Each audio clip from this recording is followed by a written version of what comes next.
Ajuda, por favor. Baseado em 1 aos Coríntios 5, verso 5, e 1 Timóteo 1, verso 20. 1 aos Coríntios o quê? Desculpa. 1 aos Coríntios 5, 5. 5, 5. É a imoralidade, a entregue a Satanás. Determino eu e vós, reunidos em espírito, que o mesmo seja entregue a Satanás. É aquele cara que foi para a cama com a mulher do pai. Isso. Sim. E 1 Timóteo 1, 20. 1, 20. Eu já ouvi pastores dizerem que os sacerdotes de hoje, presbíteros ou pastores, entre parênteses, podem encomendar a alma de alguém ao inferno. Por favor, me ajude. Isso procede, Caio? Não procede, não. Isso não parece com o Espírito de Jesus. Jesus não deixou João descer fogo do céu sobre a cabeça dos samaritanos e fez-lhe uma reprimenda, dizendo: vocês não sabem de que espírito são? Ninguém recebeu autoridade para botar ninguém no inferno. A gente recebeu foi esperança de botar pessoas no céu, mas autoridade para botar no inferno, ninguém. E Paulo, quando fez aquilo ali, você veja a profundidade do arrependimento de Paulo na segunda epístola. Se alguém quiser entender bem, capítulo 5 de 1 aos Coríntios, leia 2 aos Coríntios, capítulo 2, que é a continuidade daquilo tempos depois. Quando Paulo, como que se desculpa pela severidade daquilo. Olha isso. Quando ele diz, e a gente leu aqui de carreirinha, quando eu já expliquei esse mesmo tema, está explicado aí, se escrever em 1 Coríntios 5, o entregar a Satanás, lá no portal Caifás, vão achar essas referências todas. Lá em 2 Coríntios 2, ele diz, olha, esse aí, perdoe-no agora publicamente, incluam-no, para que ele não morra de depressão, para que ele não seja consumido por excessiva tristeza. Foi a única vez que você vê Paulo fazer isso, você não o vê fazer nunca mais, e você o vê fazer um remendo aliviador para a medida tão dramática que ele tinha recomendado naquela primeira carta aos Coríntios. Como Paulo não é o meu Senhor, nem é o meu Salvador, nem é a minha chave hermenêutica, eu leio Paulo a partir de Jesus e não Jesus a partir de Paulo.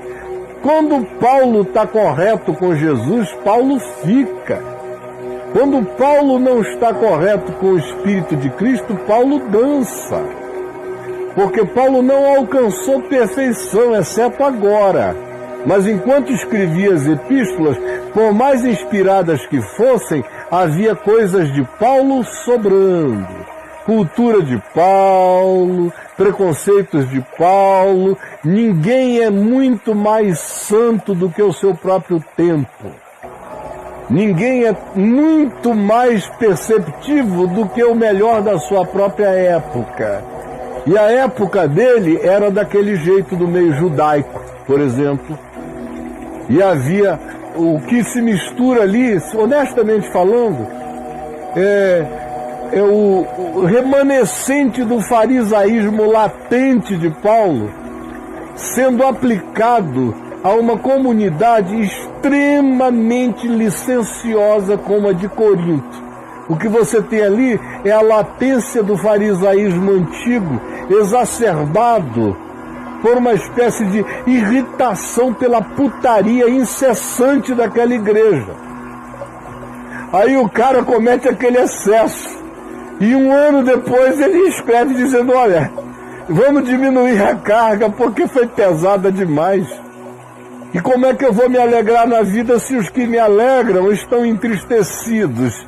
Vamos diminuir o peso dessa tristeza para que o cara não morra de excessiva angústia e culpa e entristecimento. De modo que eu aprendo com Jesus.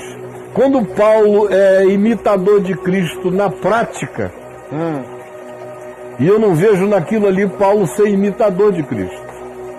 Eu vejo Paulo ser Paulo, dando um conselho que Jesus nunca deu para ninguém. O que Jesus fez foi dizer, vai e não peques mais, não é? Onde estão os teus acusadores? O que aquilo ali merecia era tratamento pessoal, era tirar o cara do grupo, tratá-lo, ajudá-lo, ver. E não, como Paulo estava ausente, ele quis resolver numa simplificação, reunidos vós e o meu espírito. Ele longe, não era nem um hangout. Não. Vós e o meu espírito. Ele não estava online. Eu decido que o mesmo seja entregue a Satanás. Eles reuniram todo mundo, ó, esse aqui está comendo a mulher do pai, vamos entregar a Satanás, porque Paulo mandou. Aí passa os caras, começou a morrer. Aí o Paulo foi entrando em percepção de que ele tinha ido para além da pureza simples do Evangelho, que é vai, chama o cara, como Jesus ensinou. Trata tu e ele, se ele se arrepender, ganhaste o teu irmão. Se ele não ouviu, leva 2, conversa com ele, tal. Se ele se arrepender, ganhaste o teu irmão. Agora, se comendo a mulher do pai, vão 2. Ele não se arrepende, então aí trata com a comunidade, mas não precisa entregar a Satanás. Não precisa dessa formalização que só introjeta maldade no coração de quem assim professa. Você fica mais perverso, entrega alguém a Satanás, você se sataniza. E você veja como Paulo era um homem cheio do Espírito de Deus, que a inquietação dele foi tão grande que ele consertou a medida, ele diminuiu o peso daquela significação. É como ele pôde. De modo que vocês, escandalizados comigo, nem começaram a se escandalizar ainda. Quando eu digo que Jesus é o meu Senhor e que nele habita, como Paulo me ensinou, corporalmente toda a sabedoria, toda a plenitude da divindade, todos os tesouros da sabedoria e do conhecimento, eu creio nisso mesmo, assim como Paulo cria. Paulo não achou que ele estava ali para fazer reparos a Jesus, ele estava sendo reparado por Cristo. E ele não achou em momento algum que ele tinha alcançado qualquer perfeição quando ele diz, ande nos meus passos porque eu estou seguindo a Cristo Jesus. Isso implica em todos os processos de revisão, arrependimento, crescimento, ou seja, até nesse processo aprendam comigo porque eu estou revendo a minha vida, prosseguindo, esquecendo das coisas que para trás ficam, erros cometidos, excessos praticados, reequilibrando a minha vida e caminhando para o que eu sei que é o objetivo da conquista, que é me tornar segundo Cristo Jesus. De modo que eu tenho um só Deus e um só Salvador, e Paulo não divide nada com ele foi salvo pela mesma graça. E as epístolas dele estão cheias de evangelho. E tem algumas coisas que são paulinas, que são coisas de Paulo, do tempo dele, da hora dele, da circunstância dele, e o sábio oriente a sua vida a partir da chave hermenêutica que é Jesus. Aí eu leio Moisés a partir de Jesus, tanto quanto eu leio Paulo, Pedro, qualquer outro a partir de Jesus. Se alguma carta de algum apóstolo me mandasse fazer uma coisa que era contraditória com o Espírito de Cristo, pode ter certeza, eu ando com o Evangelho e digo ao apóstolo na cara dele, assim como Paulo disse a Pedro, tu estás errado, eu diria a Paulo numa conversa, não concordo contigo. Não parece com o nosso Senhor. Isso não. E aí alguém diz, mas Caio, isso fica muito solto. Não, ficaria solto se você não tivesse Cristo como balizamento, como pedra angular, como pedra de esquina, como referência de todas as coisas.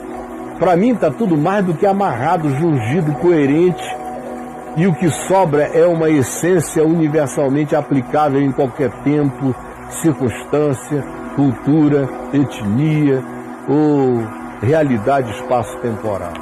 Caio, sem Cristo a Bíblia é incoerente. Sem Cristo ela não faz sentido. Sem Cristo ela se choca contra ela mesma e a tentativa de obedecê-la toda sem esse filtro de Jesus produz gente que ou para de pensar, porque é tudo tão incoerente às vezes uma coisa com a outra, ou são pessoas que fragmentam a mente toda, que tem milhares de pedacinhos de coisas desconexas dentro de si, chamando tudo de palavra de Deus, de mandamento de Deus, uns contra os outros, os mandamentos. Eles não sabem ao qual seguir, nem o que praticar. Fica doido, né? Muito maluco. A pessoa perde o norte, né? Totalmente. Jesus é a pedra da esquina. Foi ele que disse que ele era. Mas o povo não crê em Cristo bastante. Tem gente que acha que aceitar o que eu estou dizendo é reducionista demais.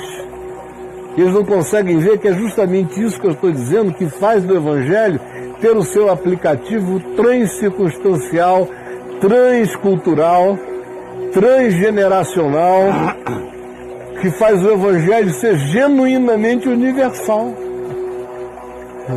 É ter Jesus como filtro de tudo. E só a essência que procede dele é que ganha o seu aplicativo.